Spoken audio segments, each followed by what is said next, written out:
Now we have a demonstration of one cultural dance from the Central Parade. See the baby coming up there?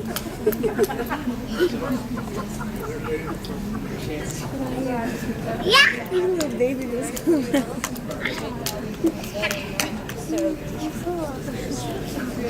You can stand up and see. She's trying to climb up. That's the next speaker. Next speaker. Sorry, it was a joke. Many people wonder how the U.S. is viewed by Saudis. We have Mr. Nazeeh, who is going to talk about his experience in the U.S. Please welcome him.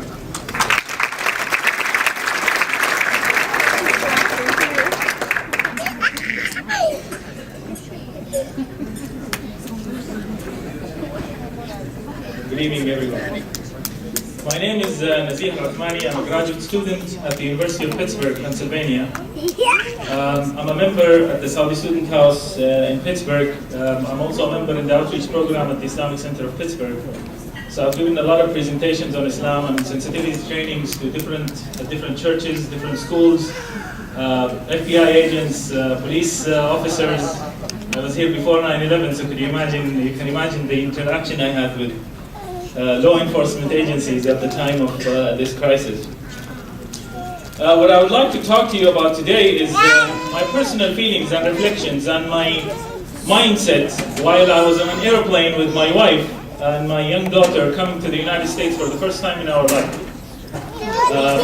I was supposed to go to Ann Arbor, Michigan to start my schoolwork over there, and believe me, cold weather was not on the top of my list of things to worry about. Cold thing, it wasn't the issue. I was deeply concerned while on the airplane. It's a 13-hour flight, so I have a lot of time to think and reflect. The first thing that was bothering me and that was really pressing my mind was that one day, while walking in the streets of Ann Arbor, there will be a car passing by, shooting left and right in any direction. And I was wondering, what am I going to do at that time? Should I jump on the floor? Should I go to the sidewall? Or should I just cover my wife and my daughter? What my reaction is going to be? And I really had this belief that this will actually happen, that no one would go to the United States and live there and not experience a street shooting or a fight happening in front of them. I was going to Ann Arbor, by the way, Ann Arbor, Michigan. Then I arrived to Ann Arbor and I went to the family housing in the university, and I go into my house, which is a huge surprise. I see this huge window glass door opening in the street. I couldn't believe it. I couldn't believe that there will be such a easy entrance for any burglar or a criminal to enter to the house and try to capture my family or steal the house. So the first thing I bought was a baseball bat. I had an escape plan in my mind. What if something happens? What am I going to do? Where is my wife? I really had this escape plan in my mind. And all this was going on in my mind. I never shared it with my wife because she's already in her own paradigm. She doesn't speak English. She's leaving her family. She's having her own social challenges. But this was going really on my mind in the first few days when I used to go to the supermarket. I would never open the door until I make sure left and right there is no crazy guy coming from here or there is nothing going on in the streets. Once things are okay, then I would go down and go to the shopping mall or do whatever I want. Now, these are all, by the way, don't think that I'm exaggerating these things, because many international students, if you notice, the first concern they would have in their mind is security. They want to live in a secure area, crime rate, killing. Are people killed in this area? How is the situation over there? So this issue of safety is one of the most prioritized things in the minds of any international student, whether from all the way from East Asia, or from Africa, or from the Middle East. What's the point of all this? Why am I sharing this with you? Now, I would like you to think and reflect about these ideas. My question is, where did I get these impressions from?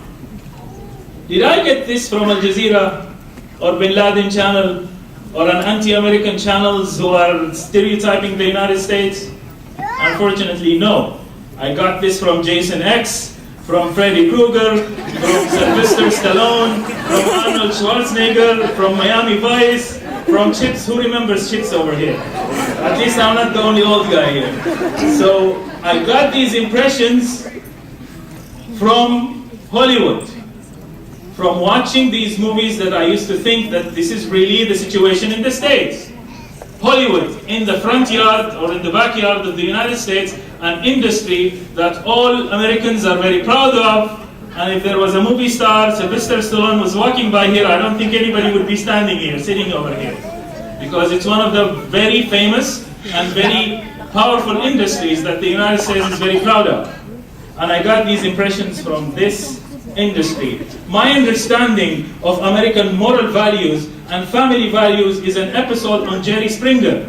If you want to understand the cultural family values and the real social life in the United States, just 2-3 episodes of Jerry Springer. I wasn't just believing this, I used to argue that this is the case. I used to say to people, come on, learn about the real America. Watch Jerry Springer. That's the reality of the States. Again, Jerry Springer is one of the famous pioneer people in the industry.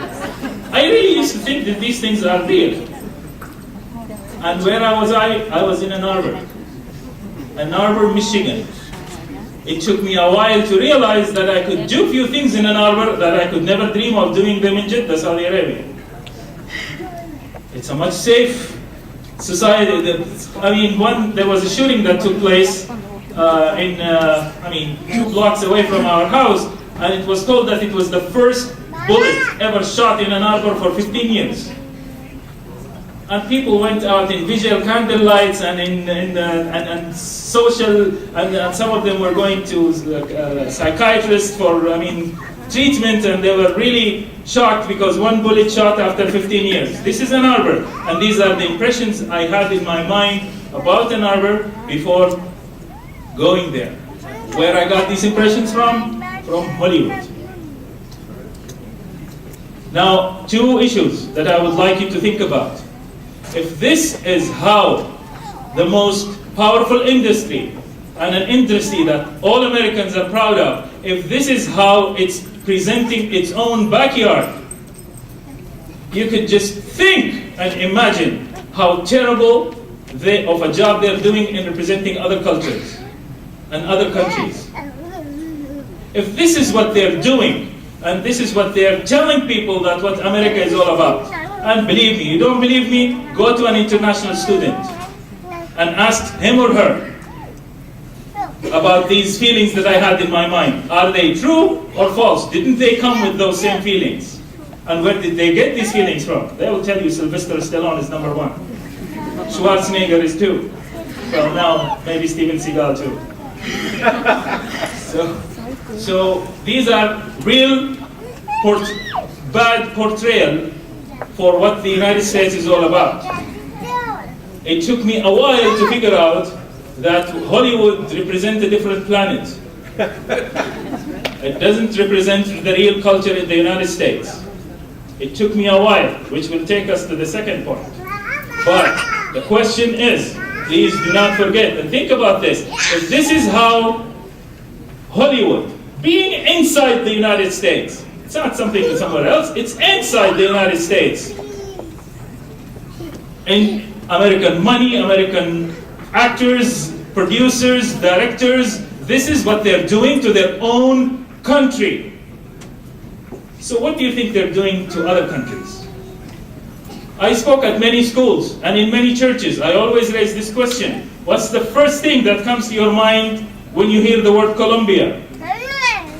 Believe me, a lot of people say drugs. And when you ask, are you a person who is specialized in drug sale? Have you done the research and you investigated where are the drug industries are around the world and reached that conclusion based on research? They would say, no, this is just something. Some people would say coffee, by the way, but these are the educated people. But those who believe the media, they will tell you immediately, Colombia, drugs, warlords, killers, terrorists. Why? All of this is coming from media. Is that true? I don't have to dwell about how the media represents the African Americans, the Chinese, the other minorities, even the Jews at some time. We're being portrayed negatively, even in the society for some time. So that's the first point I would like you to think about. The other point is, now it took me a while to get out of this comfort zone and start looking and reaching out and meeting other Americans and realizing with time that these impressions are wrong. Hadn't I challenged my comfort zone? Hadn't I challenged my comfort zone? And I had this habit from childhood. If I travel somewhere, I want to go to the people. I want to learn how they live. I want to meet the people directly.